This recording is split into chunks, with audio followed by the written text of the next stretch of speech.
बिस्मिल्लाहिर्रहमानिर्रहीम अस्सलाम वालेकुम कदरमंदो कतन को ज़मरुद बुनरे द प्रोग्राम खलीजनामे सर अस्तास पुदराना खिदमत के हाजिर यम दमीन खुलूस पर ज़ौन उड़ान कोमा कतन को खलीजनामा के ज़म कोशिश दावी ची द तेरशव हफ्ते च कम न्यूज़ रिपोर्ट्स हुई या ज़मंगा द बैरुल पाकिस्तानियानो द मुसाफिर कम स्तुंजी प्रॉब्लम्स इन पाए बांधे मंगा खपल कतन को ता मालूमात वर्को और ज़म कोशिश दावी ची द हर जुमे पर बांधे खलीजनामा के खपल कतन को ला द तेरशव हफ्ते सुमरन ची मालूमात हुई आगरावड़ू नो कदरमंद कतन को नन ज़मंग सरा पा खलीजनामा के दरे न्यूज़ रिपोर्ट्स थी वड़ंबने रिपोर्ट च देगा द जिद्दा सऊदी अरबिया नमंग ता रागले दे ज़मंग द हा गज़ा च कम रिपोर्टर देगा मुक्त तैयार करे दे कदरमंद कतन को बैरुल पाकिस्तानियान ज़मंग मल्क ज़मंग मशरान ज़मंग द मल्क च कम मशरान देगा दावी च बैरुल पाकिस्तानियान ची दा सरमाया दा असासा दा ज़मंग द मल्क और कलम ची ज़मंग प मल्क पांदे स किस्मा मुश्किल रागले दे नो बैरुल पाकिस्तानियानो मतलब दा दे ची द खपल खलो द विनो द मजदूरैना पैसा साइड तकड़े दा और खपल मल्क ते मदद लले गली कागा सैलाबुन रागली कागा जलजले रागली दी कागा नूर सो दा से कुदरती आफात रागली दी या ज़मंग मल तकलम ज़रूरत रागले या 13 म्याश्तों के कोविड-19 द पारी और फंड और स्पेशल फंड आगे के मखाल को कदचा बज़र दरहमा या ज़र रियाला बतनखाउन हम बागोई मदद लेगो खुद बैरुल पाकिस्तानियानो च कम प्रॉब्लम्स दी या दई तस सहूलियात वर नकड़े शु चेयर दा द मल्क सरमाया दा असासा दई त पकारदार च दई त हम सहूलियात वर कृषि बिया मौजूदा हुकूमत चिरे नो दे बैरुल पाकिस्तानियानो द चाब 1500 दरहम तनख्वाह ख्वागी ब 2000 टिकट वागस्ता वोटुन लाड़ चेयर मंग पाकिस्तान तहरीक इंसाफ त वोट वर्कू और आगे कामयाब शी वो कल ची मौजूदा गवर्नमेंट रागे नो द टोलो न अवल आगोई पर बैरुल पाकिस्तानियानो बांधे मोबाइल का बच्चा खपलो कोर वालो द पारो दोस्तान लो बे गिफ्ट वर्ड नो आगे पे मना को ज़मंग ढेर रोनादारी चागा 2 काल बाद मुसाफिर वतन तजिनो खपल कोर वाला या दोस्तान ला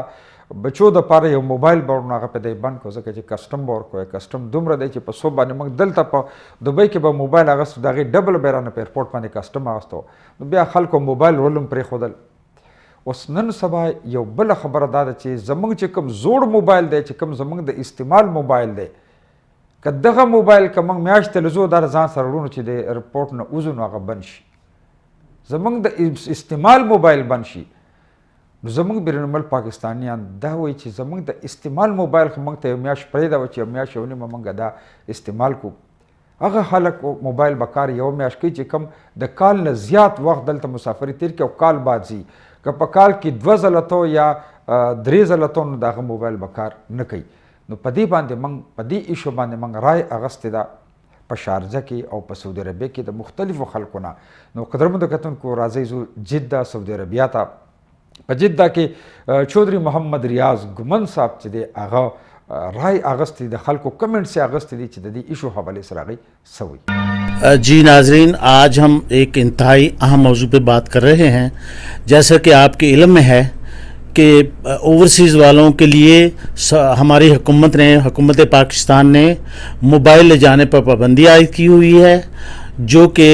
बड़ी तकलीफ़ दे बात है ओवरसीज़ वालों के लिए। उसकी रीज़न ये कि जब ये पाकिस्तान जाते हैं तो इनका अपना मोबाइल जो ज़ाती मोबाइल होता है वो भी तकरीबन 1-1.5 महीने के अंदर अंदर वो बंद हो जाता है और ये बहुत ही प्रॉब्लम फेस करना पड़ता है उनको, क्योंकि उनका पीछे जो बिज़नेस है वो इफ़ेक्ट होता है। आजर से रब्ता नहीं होता, अपने बिज़नेस से रब्ता नहीं होता, अपने ऑफिस से रब्ता नहीं होता, तो इसलिए वो बहुत तकलीफ़ में होते हैं। कम से कम एक मोबाइल जो अगर गिफ्ट एज अ गिफ्ट भी ले जाने नहीं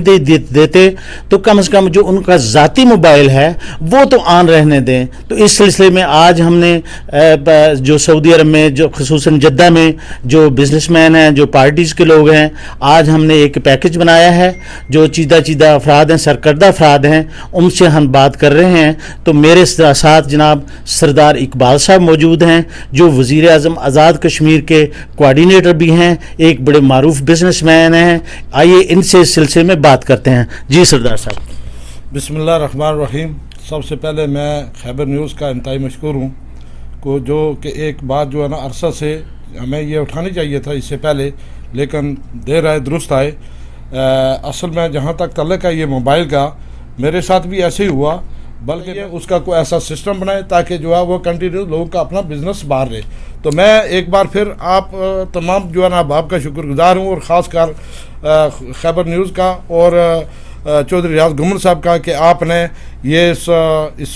اس مسئلے کو جو اٹھایا ہے یہ اس کو پہلے اٹھانا چاہیے تھا. لیکن جیسے میں نے کہا کہ دیر آئے درست آئے، اور میں تمام جتنا بھی ہمارے اوورسیز میں جتنا بھی ہمارے لوگ رہتے ہیں، میری ان سے درخواست ہے کہ اس چیز کو جو ہے نا وہ ہائی لائٹ کیا جائے. اور میں آخر آپ سب کا شکر گزار ہوں. جناب اللہ، گزارش یہ ہے کہ آج ہمیں اس بے دردی سے اور اس مشکل میں جو حکومت نے ڈالا ہے اس کا ہمیں کبھی بھی احساس نہیں تھا، کیونکہ ہمیں تو یہ معلوم ہوتا تھا کہ خان صاحب یہ فرمایا کرتے تھے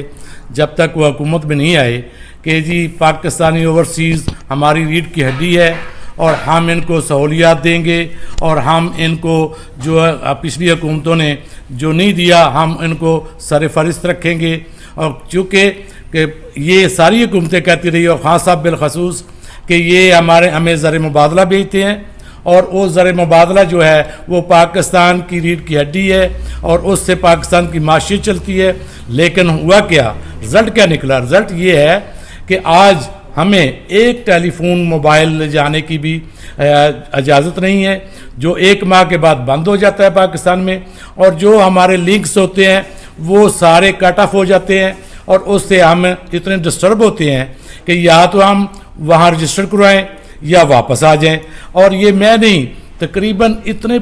بھی اوورسیز پاکستانی ہیں سب کے یہ مسائل ہے. خدا را اوورسیز کا خیال رکھتے ہوئے ہمیں ایمبیسڈر تو بنا دیتے ہیں برائے نام، لیکن جب بھی ضرورت پڑتی ہے، چاہے وہ سیلاب ہو، چاہے وہ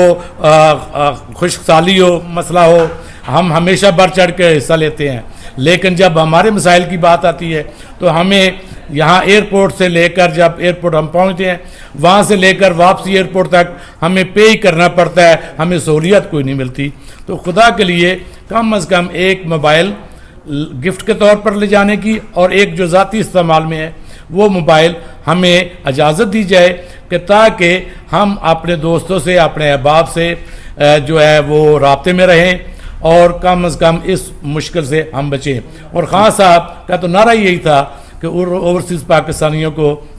ہم سہولیت دیں گے، جبکہ یہ صرف نعرے کی حد تک تو ٹھیک ہے لیکن پریکٹیکل اس میں کوئی عمل نہیں. بسم اللہ الرحمن الرحیم. سب سے پہلے تو میں خیبر نیوز کا شکریہ ادا کرتا ہوں جنہوں نے یہ موقع ہمیں دیا ہم اپنی آواز اٹھا سکیں. اس کے بعد آپ کا چودھری ریاض گمن صاحب کا میں بہت شکریہ ادا کرتا ہوں. یہ حکومت خاص کر اوورسیز کے بارے میں کچھ نہیں سوچ رہی. خاص کر جب ہم پاکستان میں جاتے ہیں ہم اپنا موبائل بھی ادھر جا کے نہیں چلا سکتے، ادھر جا کے 2 مہینے بعد بند ہو جاتا ہے. کم از کم ہمیں اپنا تو موبائل چلانے کی اجازت دی جائے. اس کے علاوہ ہم ایک موبائل تو گفٹ ساتھ لے کر جائیں. اس کے علاوہ جو اوورسیز کے پلاٹ ہم ادھر خریدتے ہیں اس پہ بھی قبضہ ہو جاتا ہے، اس سے بھی نجات دلائی جائے اور ہمیں الیکشن لڑنے کی بھی اجازت دی جائے. ہم حکومت سے ریکویسٹ کرتے ہیں ہماری آواز کو اٹھایا جائے اور اس پر عمل کیا جائے. بسم اللہ الرحمن الرحیم. میں ملک محی الدین عرصہ 40 سال سے سعودی عرب جدہ میں مقیم ہوں، اور میری طرح کم از کم 70 لاکھ پاکستانی جو ہے وہ اوورسیز میں موجود ہیں. ہمارے کچھ مسائل ہوتے ہیں اوورسیز پاکستانیوں کے. ایک تو جو سابقہ حکومتیں ہیں انہوں نے ہمیں بہت فیسلٹیز دی ہے، اور جو موجودہ حکومت ہے اس نے ہمیں ایک موبائل جو ہے وہ بھی پاکستان لے جانے کے لیے سہولت نہیں دی. اس پر بھی 1 مہینے کے بعد جو ہے وہ موبائل بند ہو جاتا ہے یا اس پہ اتنی کسٹم ڈیوٹی لگ جاتی ہے جو ہمارے وہ دراصل وہ موبائل ہمارے استعمال میں ہوتا ہے، جبکہ ہمیں چاہیے کہ ایک موبائل جو ہے ہمارے استعمال میں ہو اور ایک موبائل کم از کم ہم اپنے ساتھ لے جا سکیں یا ایک لیپ ٹاپ ہم اپنے ساتھ لے جا سکیں. کہنے کو تو ہم پاکستان کے سفیر ہوتے ہیں لیکن ہمیں اتنی بھی فیسلٹی نہیں ہے. پہلی حکومتوں نے ہمارے ساتھ بہت ہمیں فیسلٹی دی. यानी आपको ग्रीन चैनल पता है कि ग्रीन चैनल दिया, और वो चुंगियाँ जो है, चुंगी का निज़ाम जो है उसको ख़त्म किया, हमें बहुत परेशानी होती थी उस निज़ाम से। अच्छा, फिर जो हमारी सोसाइटीज़ हैं, ओवरसीज़ सोसाइटी जो है, हाउसिंग सोसाइटी, उसकी फैसिलिटी हमें दी। लेकिन मौजूदा हुकूमत से हमारी ये दरख्वास्त है कि कम अज़ कम अगर हम आपके यानी इतने हम पाकिस्तानी, कम अज़ कम 70 लाख पाकिस्तानी अपनी मदद आपके तहत पूरी दुनिया के ममालिक में, अमेरिका से लेकर अफ्रीका तक हम जो है वो अपने मुलाजमत और मजदूरियों के सिलसिले में गए, कितनी मुश्किलों से अपने असासे बेचकर, और हमें इतनी भी फैसिलिटी नहीं है कि हम एक जवाल, एक मोबाइल और या एक लैपटॉप हम अपने साथ ले जाएं। हम इसे और फिर कहते हैं जी कि आप हमारे सफ़ीर हैं, और जब भी सैलाब आता है तो फिर चाहते हैं कि जी ओवरसीज़ पाकिस्तानी हमारी मदद करें। तो हमारी ये ख्वाहिश है और हमारी ये रिक्वेस्ट है इस गवर्नमेंट से कि हमारे साथ ये जो सलूक है, ये नारवा सलूक बंद किया जाए। जी कदरमंदो केतन को तासो द जिद्दा कि چې کم بیرون ملک پاکستانیان دي د هغوی رایې تاسو واورېدله او دا رپورټ موږ ته تیاره کړی. چودھری محمد ریاض ګومن صاحب هغه دا رپورټ تیار کړی، د خلکو رایې اخیستې ده چېرې دا کم ایشو چې د دې حوالې سره زموږ بیرون ملک پاکستانیان چې دغه سوی، نو تاسو د سعودي عربیه د مسافرو رایې واورېدله. قدرمنو کتونکو اوس به ځو شارجې ته. په شارجه کې هم یو دیره کې موږ د مسافرو رای اخیستله چې آیا د دې ایشو حوالې سره زموږ د یو ای چې کوم مسافر وروڼه دي هغه څه وایي، ځکه چې د شارجې، د دوبۍ، د یو ای نه ډېر خلک د اوټونو په وخت کې به تلل، په 2000 په 1500 به ټکټ اخیستو صرف د اوټ دپاره به تلل. نو ګورو چې آیا د دې ایشو حوالې سره هغوی څه وایي. راځئ په شارجه کې د یو دیرې کې د مسافرو رای اخلو.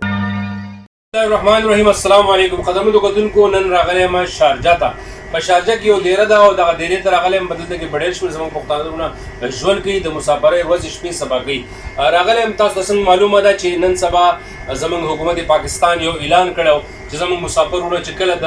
وطن نه بهر یي او په مسافرۍ کې او کله خپل وطن ته ځي 2 کاله 3 کاله بعد، نو خپلو دوستانو له یا خپلو ماشومانو له موبایل وړي، وړوکي شانته تحفه وړي. نو هغه الله شکر د الحمدلله دغه مسافرو چې کومه مشکل و هغه نور هم زیات شو، ځکه چې هغوی عمران خان صاحب ته اوډ ورکړی او په یو لاس یې ورکړی او هغه غوښتله چې نوی بدلون به راشي، نوی حکومت به راشي، پای کې به د مسافرو چې کوم ده فایده وي. نو هغو ته دا نه وه پته چې موږ به 3 کاله 100 کاله بعد ځو، یو موبایل به ځان سره وړو، هغه موبایل چې دی په هغې به هم ټیکس لګي. نو تاسو ته څنګه معلومه ده چې څو وختونو دغه ټیکس دغه مسله روانه ده. نو بیا او بله خبره دغه ده چې کله یو څو ورځې یو میاشت دوه پکې وي، که تا سره پرسنل موبایل یو میاشت دوه پکې وي چې ته به واپس راتلې، نو هغه څه مشکل نه و. خو نن سبا حکومت پاکستان زموږ حکمرانانو دغه یو کار شروع کړی دی، یو اعلان یې کړی دی چې کوم ستا پرسنل موبایل، ذاتي موبایل وي، ته 20 ورځو لځې، 10 ورځو لځې، 15 ورځو لځې، په هغې هم ستا نه ټیکس اخلي په ایرپورټ کې. او که تا چېرته هغه ورنه کو، نو ته چې د ایرپورټ نه بهر ته وځي، نو فوراً یې دا د بندوي. نو دغه دیرې ته موږ راغلي د دې مسافرو دغه ستونزې دي، موږ غواړو چې دغه ستونزې، دغه مشکل چې دي، دا موږ ستاسو سره شیر کړو چې آیا دا ټیک دي یا غلط دي. السلام علیکم. وعلیکم السلام. ګرانه ستا خپل نوم؟ زما نوم خوشحاظم دی او د ټولو نه مخکې خو ستاسو او د AVT خیبر او د خیبر مډلس د ټولو ډېره شکریا چې راغلو، زموږ د مسافرو او د غریبانانو د در لرالو او زموږ د اواز چوتۍ، زموږ د اواز مخکې رسئ. او بالکل یاره دا اوس یو نوې ستونزه راوتې ده د موبایل ده. جی همدغه وایو چې مخکې به هم تللو چېرته 2-3 میاشتې پکې وي، نو زموږ هسې د مسافري د غریبي راوستي یو دلته 2-3 میاشتې او پکې وي، نو هغه یې مو ختمېږي. اوس پکې هغه ورځ پکې هم نه ورکوي. زموږ چوټي صاحب یو میاشت چوټي نه لاړ شو، واپس راځو. نو تاسو ټول په یو ځای تللي وئ، په شریکه باندې اوډ ورکړی و؟ یاره زه پخپله تللی وم، ایمرجنسي چوټي مې راغستې وه او تللی وم اوډ. پوښتنه کوم چې دا کومه ستونزه د چې نن روانه ده په خاصه توګه د مسافرو د پښتنو وروڼو سره ده چې کوم موبایلز چې کوم دي پاکستان ته چې ځي، نو په هغې باندې ټیکس دی. زما ګرانو اوره د خپل ښکلی نوم وښایه. بسم الله الرحمن الرحیم. ارڅه روان دی، خو زه د AVT خیبر شکریا در کوم چې زموږ ډېرې ته راغی او زموږ دا ستونزې واورېدلې، په دې باندې زه تاسو نه ډېره شکریا ادا کوم. تhank you so much. خوشحاله اوسئ. خبره داسې چې سر من خو تاسو ته ښه پته چې د دې ځای نه کله د PTI حکومت راغی، نو د دې ځای نه لکه موږ په خپلو پرایویټ په خپلو خرچو باندې هغه هر یو شی دغه ورکوو د دې ځای نه لاړلو پاکستان ته چې هغه پی ټي آی ته اوټ ورکو او جی او د حکومت د راشي نه موږ ته وبکې فایده وي موږ ته به پکې جي فایده وي نو هغه دا چې اوس موږ کال 2 چېرته ځان ته د یوز دپاره یو موبایل وړو یا یار دوست وړو یا کورنۍ ته وړئ او یا خپلې کورنۍ ته وړو نو په دې کې دوی موږ باندې ټکسونه لګوي په هغه عین موقع رانه لکه دوی ټکس غواړي 30,000 20,000 40,000 روپۍ راکړي نو هغې کې زموږ وس نه رسي چې ولیکو ورته او کله چې بیا ایرپورټ نه بار شو نو یې راپسې بلاک کړي نو موږ لکه دغه د پی ټي آی حکومت عمران خان صاحب نه دا کوو خواست کوو چې زموږ دغه ستونزې چې کومې موجوده روانې دي چې دې باندې لکه رڼا واچوي او دا موږ ته ختمې کړي تونکو یو بل ملګری راسره ناست دی دغه دیره کې او دغه نه به پوښتنه کوم چې هغه دا کمې خبرې چې موږ د بل ملګري څه وکړي شاه صاحب خان څه وکړي په دې هکله دې څه وایي ځکه چې زموږ پاکستان حکومت څنګه چې ګرانه وروره خپل اوله ته ښکلی نوم وښیه. السلام علیکم. وعلیکم السلام. شیراز خان دی د مردان اوسېدونکی یم. شیراز خان په خیر علي درته وایو. شیراز خان دا راته ووایه چې دا کمې خبرې چې موږ شاه صاحب خان سره وکړې نن سبا چې کوم دا حکومت پاکستان چې کوم دا اعلان کړی دی چې موبایل چې دی په هغه ټیکس دی او هغه به پاکستان ته نه راوړئ او که کله یې راوړئ نو د هغه ټیکس به ادا کوئ نو هغه ته چې د هفتې لپاره د میاشتې لپاره په چوټۍ باندې هم لاړ شي نو پخوا به تا ته یو میاشت دو درکوله تر څو پورې چې پاکستان کې په هغه ټیکس نه و. اوس داسې چل شروع کړی دی نن سبا چې ته څنګه ایرپورټ ته ورسې وایي د دې منې هم دا پرسنل استعمال چې کوم ستا موبایل دی وایي دې منې ټیکس دی دا ټیکس راکړه که ټیکس نه راکړې دا د لباسات کې بندوي نو څه به وایي دې وخت کې د حکومت پاکستان نه بالکل چې موږ د حکومت پاکستان نه دا خواست کوو مخکې چې به څوک لړو دا دویم کال دوه نیم کال وشول چې د عمران خان حکومت دی د پی ټي آی حکومت دی هر مسافر چې کوم دی دا زور به کولو دا خواست مې لرو چې موږ عمران خان وزیر اعظم کو عمران خان له اوټ ورکړو کوم مسافر هم چې دلته راغلي مسافرۍ دپاره د خپلو بچو دپاره رونو خویندو د پیسو دپاره ګټل راغلی دی هغه مسافر چې نن مخکې به عمران خان دپاره آواز کو چې عمران خان زنده باد عمران خان دا خلکو دومره کړي چې خپلې ویزې کینسل کړې وي او عمران خان دا اوټ لګول لپاره تللی و نن هغه مسافر چې پاکستان ته ځي خپل یو موبایل ځان سره نشي وړلی ولې چې زه په خپله تللی وم موږ ورکړی د عمران خان له اوټ موږ خپله ورلو د دې نه مخکې 2 میاشتې پس راپسې موبایل بند شو پرون زموږ یو کلیوال لړو هغه په څنګ د ایرپورټ نه وتلو ورته وایي چې د موبایل ټیکس جمع کا هغه ټیکس جمع نه کو هغه سره به دومره پیسې وي یا نه ولې چې هر سړی غریبۍ له دلته راغلی غریبۍ د وجې بېوسۍ د وجې دلته راغلی دی هغه د دلته نه وتلو هغه ته چې کوم دی موبایل دغه نه شو موبایل چې پاکستان ته څنګه ورسېدو د ایرپورټ نه وتلو هغه پسې موبایل بند شو نو موږ د حکومت پاکستان نه دا خواست لرو دا هیله ترې لرو چې خیر دی د دې غریبانو غریبۍ ته وګوره د دې بېوسۍ ته وګوره ګوره مخکې به 2 میاشتې پس چې خلکو پسې موبایل بند شولو نن چې کوم دی سړی 10 ورځو له به ځي 15 ورځو له به ځي هغوی پسې موبایل بند شي هغه غریب خلک به څه کوي هغوی به خپلو بچو روزۍ دپاره دلته راځي ګټې به کوي که نه دلته به راشي ځان له به غریب سړی موبایل والي بچو له ورور له خور له هغه نشي وړلی خپل موبایل چې وړي خپل موبایل باندې دلته په ټیکس وپېره ورکړي. جی قدرمند کتونکو د شارجې د مسافر رونو رای تاسو واورېدله او هر سړی پریشانه دی او هغه دا وایي چې یاره مطلب دا دی کم از کم که نوی موبایل نشو وړلی نو پکار دا کم چې زموږ د استعمال زوړ موبایل دی دا خو چې موږ ته الاؤډ کړي بل دا چې کم خلک هلته رجسټر کوي نو د زوړ موبایل چې زموږ سره کم موبایل یا که دلته موږ په شارجه دوبۍ کې په سیکنډ هینډ کې خرڅو نو په 200 درهم ځي هلته کې هغه د هغې موبایل ویلیو ته ګوري چې یاره د دې د نوي قیمت څه دی نو په هغې باندې هغې نوي په حساب باندې کسټم لګوي نو چې د موبایل که د پاکستانو کې د 10,000 نو هغې په 50,000 کسټم لګوي نو هغه زوړ موبایل موږ هم نشو هلته کې رجسټر کولی برحال الله دې کړي چې زموږ حکومت پاکستان او بیا زموږ چې فارن منسټري د اسلام آباد کې چې د هغې دې طرف ته پام شي او د بیرونمل پاکستانیانو دا ایشو چې دا حل کړی شي. جی قدرمنو کتونکو اوس په زموږ د خلیج نامې دریم رپورټ لا او دریم رپورټ چې دی په دې کې زه تاسو ته یې ویډیو هم ښیم یو زمانه وه چې په کراچۍ کې په پنډۍ کې او په پېښور کې به ډېر ایجنټانو د ویزو په نوم باندې به یې د خلکو نه د پاکستانیانو نه پیسې اخیستلې فراډ به یې کا او جعلي ویزې به یې ورکولې بیا په مزه مزه دغه څیزونه ختم شو خلک پوه شو مکمل خو ختم نه شو خو برخل کم شول اوس زه به تاسو ته دا وایم چې بدقسمتي زموږ دا چې یو بل ګروپ دی چې په هغې کې بدقسمتۍ نه یو زموږ د خیبر پښتونخوا یو پښتون ورور دی یو پکې د بنګلادیش یو ملګری د هغې د ګروپ او یو د پنجاب سره تعلق لرونکی زموږ یو ورور دی دا 3 کسانو یو ګروپ دی او دا چې کوم مشر دی د دې هغه د شنګلي ضلعې سره تعلق ساتي دی داسې کوي چې یوه ویزه چېرته پیدا کړې د پرنټ پیدا کړې د اوریجنل او د خلکو نه د ویزو په نوم باندې پیسې اخلي او هغه ویزه په کمپیوټر کې د نوم پې وراچوي او پرنټ کلر راوباسي او خلکو ته یې ورکوي. 8000 درهم والي د ویزې 4 ته والي او بیا چې دغه پرنټ ورله ورکړي نو 4 ته نورې والي پرنټ چې هغه جعلي فیک ویزه نو د ډېرو خلکو نه پیسې اخیستې. د چغرزو د 4 کسانو نه په کراچۍ کې 4 لکه 15 لکه روپۍ اخیستې، هغه یې وخوړلې. د بونیر د جوړ کلي سره تعلق لرونکي اکرام الله چې دی هغه موږ ته ویډیو رالیږلې ده. هغه اکرام الله وایي چې زما مور په خپل کلي کې 10,000 15,000 روپۍ د خلکو نه قرض کړي، قرضه یې را جمع کړله، 9,000 درهم یې ماله برابر کړل او هغه ما د ځان سره راوړل شارجې ته. د سړي زه په ویزټ ویزه راوستی وم، په هغه 9,000 درهم ما په شارجه کې د سړي ماته وایي چې زه تاله ویزه در کوم. ما له هغه 9,000 درهم کیش ورکړه چې کوم د اکرام الله مور په کلي کې د چا نه 10,000 د چا نه 15,000 د چا نه 60,000 او څه پسې کالی خرڅ کړی، هغه پیسې راوړلې په شارجه کې چې کوم دغه ایجنټ دی محمد رفیق نوم دی، د شنګلي ضلع سره تعلق ساتي. د کلي نوم دی سیرګا ډاکخانه مارتونګ دی، تحصیل پورن ضلع شنګلا، او د پلار نوم دی عزیز الله محمد رفیق او د پلار نوم دی عزیز الله. په کراچۍ کې اوسېږي او دی د شنګلي ضلع. د ډېرو خلکو نه پیسې اخیستې دي او چاته وایي زه تاته د سیکیورټي نوکري در کومه، چاته وایي زه دا در کومه، خو هغه زه به څه ویم،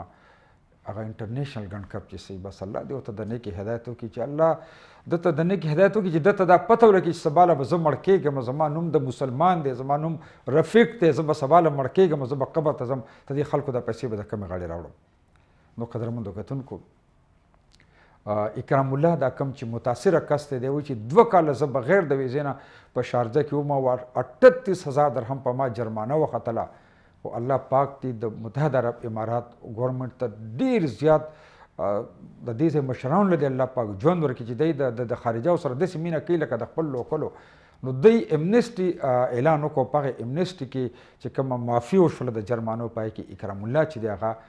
بهر لاړ شو، د یوې نه بهر ووته او هغه 38,000 جرمانه ورته معاف شوله. قدرت پرې رحم وکړو او د یو ګورنمنټ دا خصوصي سهولیات ورکړل مسافرو له. نو هغه موږ ته ویډیو رالیږلې ده، دا ویډیو تاسو ته ښیم او د دې سره سره د ویډیو نه بعد بیا د دې محمد رفیق چې دا کوم ګڼ کپ ته چې خلکو نه پیسې اخیستې ده هغه تصویر هم درته ښیم، د پاسپورټ کاپي هم درته ښیم، د آی ډي کارډ هم درته ښیم. خو راځئ چې د اکرام الله چې کوم فریاد رالیږلی دی خیبر ټلویزیون ته دا لږ واورو.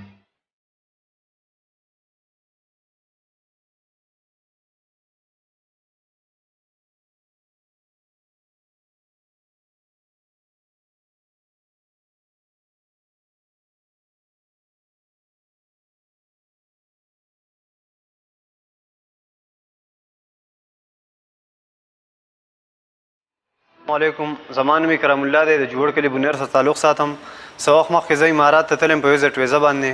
زما د یو کس سره ډیلینګ شو چې نوم مې رفیق الله ولد عزیز الله دی، د پورن کلی شانګلي ضلع سره تعلق ساتي، نن سبا په امارات کې ژوند کوي. زما نه د جعلي ویزې په نوم باندې 7,000 درهم اخیستي دي. زما یې ټلیفون نه دی اوچت کړی، زما سره باقاعده د هغې پروف شته دی، زما سره وایس نوټ شته دی، د هغه کمې پیسې چې ورته ما لیږلې دي زما سره بالکل ویسټرن یونین هغه رسیدونه موجود دي. یوازې زما سره نه بلکې زما د نورو ملګرو سره هم دا فراډونه کړي دي، جعلي ویزې ورکړي دي او پیسې ترې اخیستې دي او هېڅ قسمه دغه رسپانس موږ ته نشته. زه ورته اوس کال میسیج کوم، زما نمبر هم سکرین لسټ ویشتی دی او بالکل لکه مونږ انتهایی خفه کړي وو. په این موقع باندې ما سره پیسې وې نه، ما د یو نه راغستې بل نه راغستې، ما ته 7,000 درهم ورکړه او زما تقریبا چې 20 میاشتې ته ضایع کړلې. ښه دا وشوه چې یوې ګورنمنټ منسټر وباسله 3 میاشتې، په هغې کې زه راووتلم. الحمدلله زما مخالفې چې سره باندې هغه راته معاف شولې.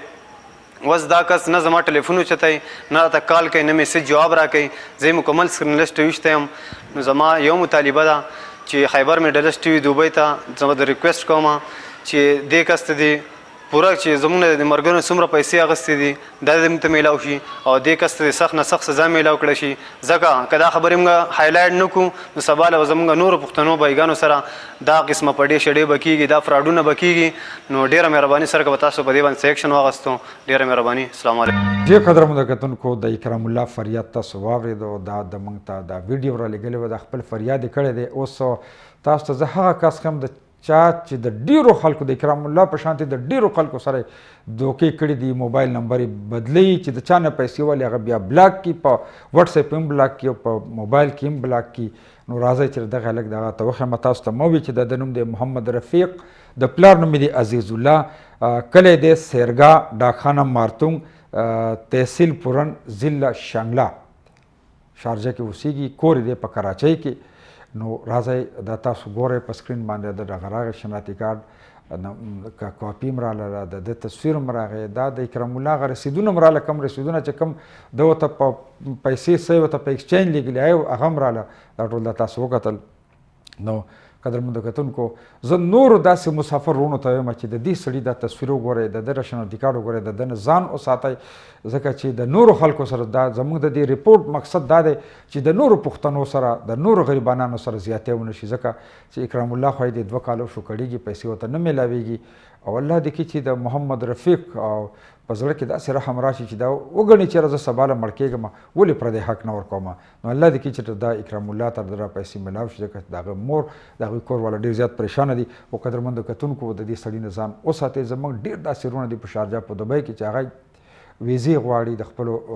وروڼو دپاره، د خپل خاندان دپاره. نو دا کس درته ما په دې غرض خو چې د نورو خلکو نه داسې پیسې ونه لي او تاسو ته مشکلات جوړ نه شي. نو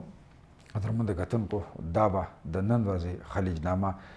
تمه لرو چې زما یقین دی چې د نن ورځې د خلیجنامې نه به تاسو معلومات ترلاسه کړي. د پروګرام وخت پای ته رسي، که الله ژوند راکړو نو پر روانه جمعه به د نوو معلوماتو سره یو ځل بیا ستاسو په درانه خدمت کې حاضرېږو. تر هغه وخته پورې په لوی الله سپارم. خپل کوربا زمرد منیر ته اجازت ورکړئ. د الله په امان.